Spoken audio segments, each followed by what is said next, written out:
Il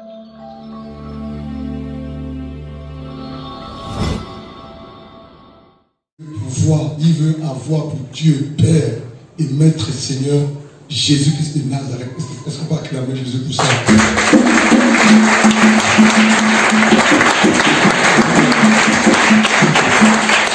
Il y a quelqu'un qui veut quitter, qui veut sortir du royaume des ténèbres, sortir de la puissance de la masturbation, sortir de l'incrédulité, sortir du raisonnement. Et ce matin, il veut faire la paix avec Dieu. Voilà quoi. Il y a une personne qui est encore hésitante, mais vraiment, qui reconnaît que vraiment, sans Dieu, je ne suis rien, je suis misérable. Je ne peux pas me sauver moi-même, je ne peux rien faire de moi-même par moi-même. Et que ce matin, après avec cette parole, véritablement, a décidé de se tourner vers Christ et Jésus. Alléluia. Est-ce qu'on peut acclamer Jésus-Christ?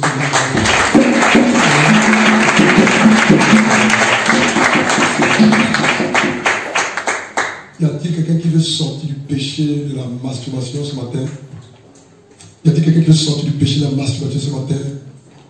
Y a-t-il quelqu'un qui veut sortir du péché ce matin? Il y a un péché qui le retient captif. Et depuis longtemps, il prie, Seigneur, aide-moi, délivre-moi de ce péché. Seigneur, je vais abandonner cette chose-là. Alléluia. Et tu sens que pour toi, c'est une forteresse. Est-ce que tu veux que Dieu, est-ce que tu veux sortir du péché? Alléluia. Est-ce que tu veux sortir d'un péché quelconque? Alléluia. Est-ce que tu veux sortir? C'est ton cas? Alléluia. Tu veux sortir d'un péché quelconque? Viens ma fille, mets-toi, ne faut pas clamer Jésus pour ça.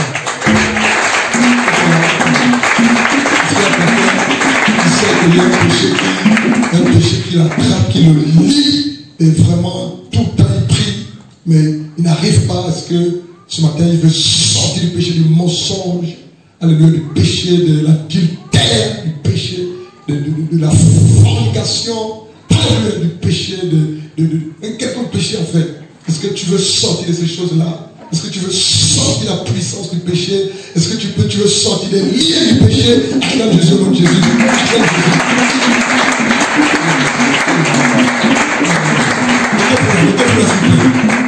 Mettez-vous qui est là, devant la chair. Mettez-vous là. Vous voulez sortir du péché. Pas vous qui voulez donner vos vies à Jésus. Ceux qui sont venus de... Alléluia. Ceux qui sont venus pour sortir la puissance du péché. Mettez-vous là. Pourquoi? Tu es sorti du vol et du mensonge. Tu mens beaucoup à la maison. Ta maman c'est qui? Non, Linda. Oui, Linda. Ton fils ment beaucoup, il vole beaucoup à la maison. Hein? D'accord. Et toi, qu'est-ce que tu veux sortir? Tu veux sortir de quoi? La fornication. La Bible dit clairement que les rapports sexuels hors mariage est un péché qui amène en enfer. Et depuis combien d'années tu es dans la fornication? Depuis 10 ans. 10 ans. Ça veut dire que depuis 10 ans, elle est liée par le démon de fornication. Et nos églises sont remplies de fornicateurs et de fornicatrices. Nos églises sont remplies de fornicateurs et de fornicatrices. Et nos églises n'enseignent pas, ne prêchent pas l'évangile pour que les âmes sortent de la puissance du péché.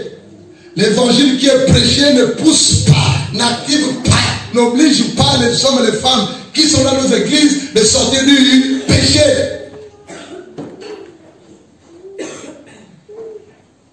Et tu veux sortir de quoi? Tu veux sortir de l'heure? Et toi? Je veux sortir de la fornication, puis le raisonnement. Elle veut sortir de la fornication, du raisonnement. Et toi? De la légèreté, de la fornication. Elle veut sortir de la légèreté. Est-ce que vous comprenez ça? C'est ça nos églises. Oui, Alpha. Nos églises sont remplies des hommes et des femmes qui prient depuis longtemps, mais qui sont dans un péché quelconque depuis des années. Et l'Alliance chrétienne, Bethany, protestants et toutes ces églises n'enseignent pas la séparation avec le péché. Parce que si tu ne te sépares pas avec le péché, la porte du royaume de Dieu ne peut pas être ouverte pour toi. Nos églises n'enseignent pas la séparation radicale avec le péché. Et Dieu me l'a dit que l'Alliance chrétienne n'influence pas dans le Gabon. Et toutes ces assemblées que vous connaissez qui sont assez représentatives là. Et toi tu veux sortir de quoi? La fornication. Combien d'années? Ça fait combien de temps que tu pries? Tu vas dans les églises? Plusieurs années. Ils ne sont pas les seuls, nous sommes nombreux là. Et ceux qui nous regardent également ils sont nombreux. Toi, tu veux sortir de quoi? La colère. La colère. Quoi d'autre? Et le concubinage. Le concubinage. Vous savez, l'esprit de concubinage, c'est un esprit qui est assis dans les foyers gabonais, les familles gabonaises. Et l'esprit de concubinage, c'est un esprit, voilà quoi, qui empêche aux hommes et aux femmes de se marier, ils se plaisent à l'intérieur. Et c'est un esprit de sceaux. L'esprit de concubinage, c'est un esprit de sceaux sous forme humaine qui retient, cet esprit retient les hommes et femmes dans le concubinage. C'est un esprit de sceaux sous forme de femme. L'esprit de concubinage. Et les hommes se plaisent dans le concubinage. Ça a pris depuis des années. Mais ils sont assis, ils prient, ils jeûnent, ils se mettent dans le concubinage. C'est un esprit méchant. Et vous qui êtes dans le concubinage et qui priez dans les églises, si vous ne sortez pas de ce péché de concubinage, vous ne vous mariez pas. Et si vous vous mariez dans le concubinage, votre foyer ne tiendra pas longtemps. Toi, tu veux sortir de quoi? Colère. Mais quand il prie, il prie fort. C'est ça, non? Mais la colère est là. Et toi? Le raisonnement. Alléluia. Demandons pardon à Dieu pour vous-même.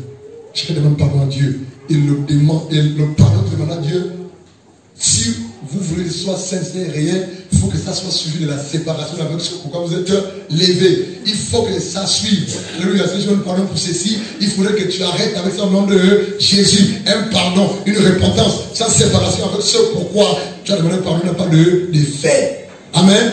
Priez pour vous-même. Priez pour vous-même. Et nous aussi prions pour eux au nom de Jésus, s'il vous plaît. Prions.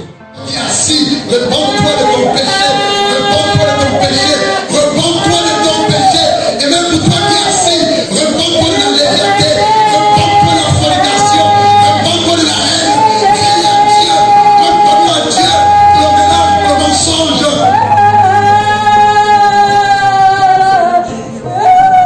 C'est un cri de repentance que tu fais ce matin. Cette femme adresse un cri de repentance à Dieu.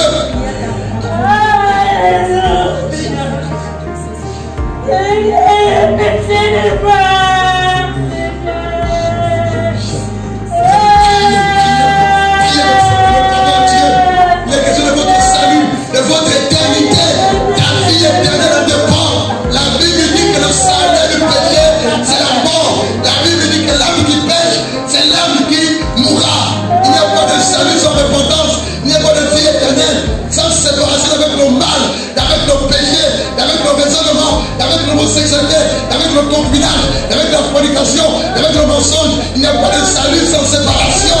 Notre Dieu est saint.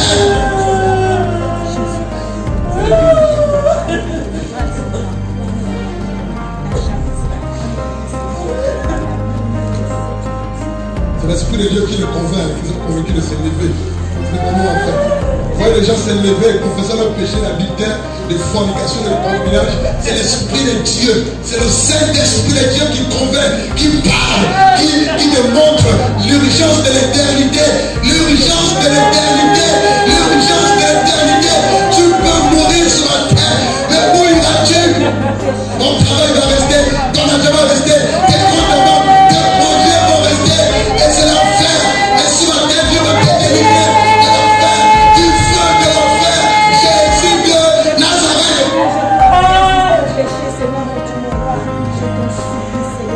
Tu réalises que l'acte que tu poses offense Dieu? Est-ce que tu réalises que ta vie déplaît à Dieu? Ta vie de masturbation, ta vie de haine, de colère, ta vie de manque de pardon, ta vie de mélange de légèreté, ta vie de masturbation, de fornication, ta vie de duplicité, ta vie de haine. C'est les choses qui nous éloignent de Dieu, nous éloignent de Dieu, nous éloignent de Dieu. La foi d'avortement, nous éloignent de Dieu, la convoitise, la cupidité.